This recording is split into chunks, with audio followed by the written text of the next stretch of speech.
はい、皆さんこんにちは、F ラボです。はい、ということで、早速ですが、今日のテーマはこちらです。相反味片手取り2教ということで、またちょっとカンペを見てしまいましたが、今日は木下さん。よろしくお願いします。ちょっと長くなるんじゃないかと思いまして、はい、少し駆け足で言っておきますけど、まあ前回の1教に引き続きという形ですね。はい、ということで2教がどうなることかということで、早速動画の方をご覧いただきたいと思います。どうぞ。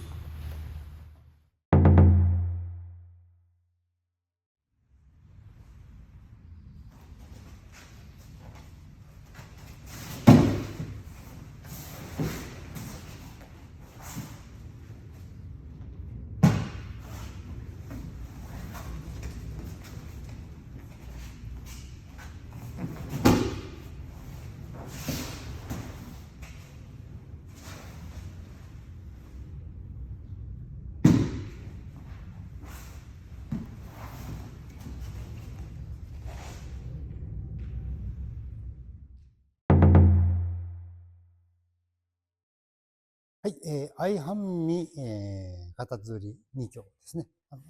小手切り2教とか言ったりもしますけど、比較的普遍的な古武道も現代武道も中国武術とかでもある技法ではあるかと思うんですけど、合気道の場合ですけど、合気道しかここで抑えられました。で、ここでまず一教の時も言いますけど、ポジション取りを。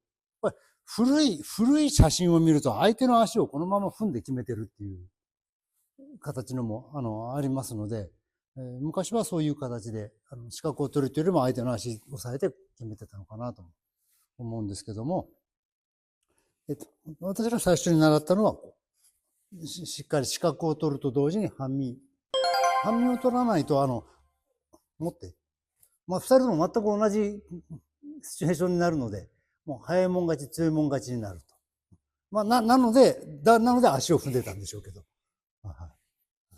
それを半身を切ることで相手の手が押さえにくい状態を作ってから決めると。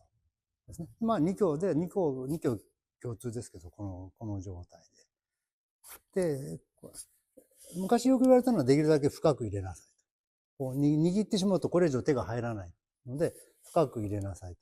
そしてどちらかに傾かない。右、左、均等にして真ん中を入れていきなさい。なんで、もしこの状態で、例えば少し向こうに逃げたとして、この状態で傾いた場合は、この状態で今度こっちになるよと。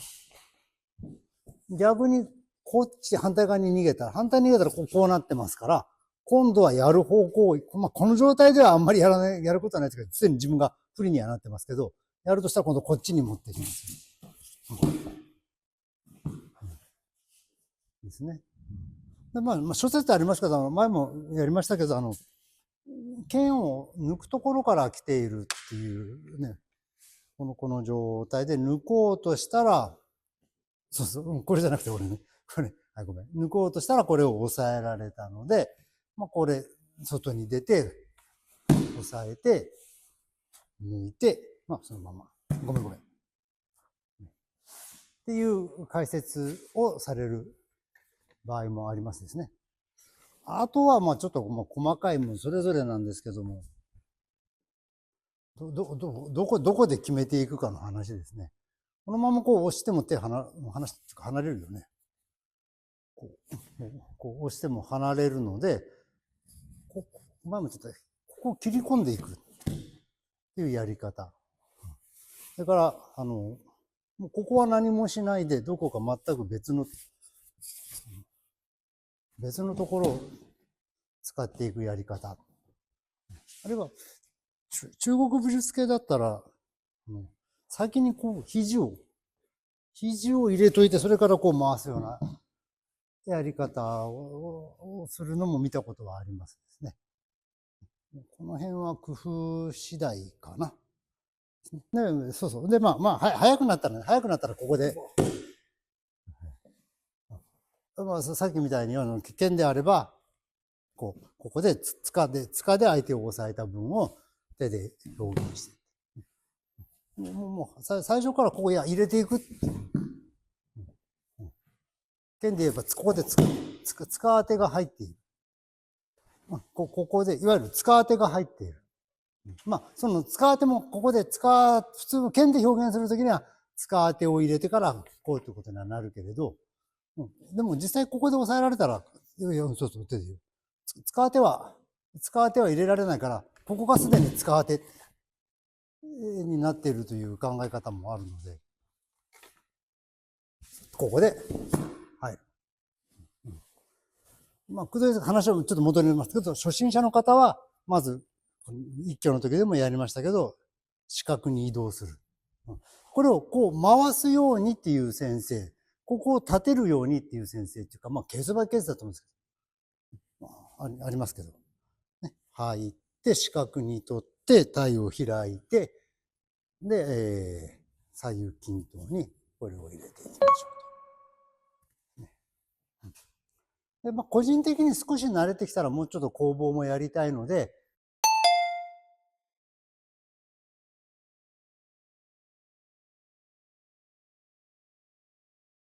切り落としつつ視界をそうそうで取られる方。そうそうそう。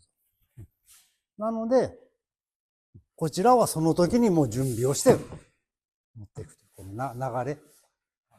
もう一回ね、初心の方は今、まずいきなり難しいので、しっかり押さえたところからでいいです。押さえたところから四角に移動する。ここで当て身が入れられる状態ですね。それを当て身入れずに。あと、持った手を離されたくないから、しっかり指を押さえる。これやった時に手離されたらかからないんで、指を押さえますよ。たまにこの辺押さえてる人、ごくたまに見かけるけど、ここ手離せるからですね。ここじゃ離して、抜けるやん。なんでこの指を、抜けないように指を押さえておいてくださいね。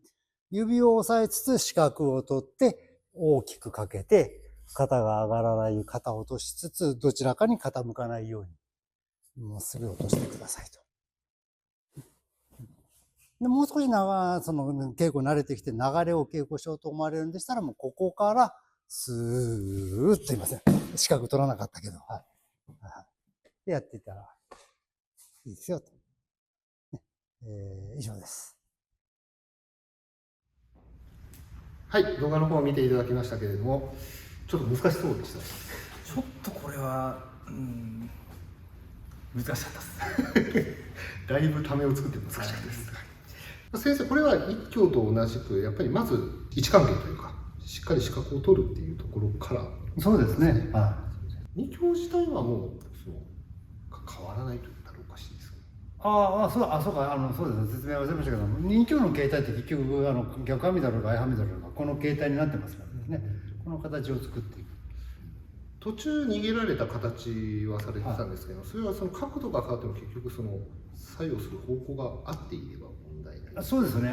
ここでやっていいのかどうかわかんないんですけど、これ初心者の方に時々出すアドバイスなんですけど、この2挙であろうがこの2挙であろうがここを下げようとされるんですよね。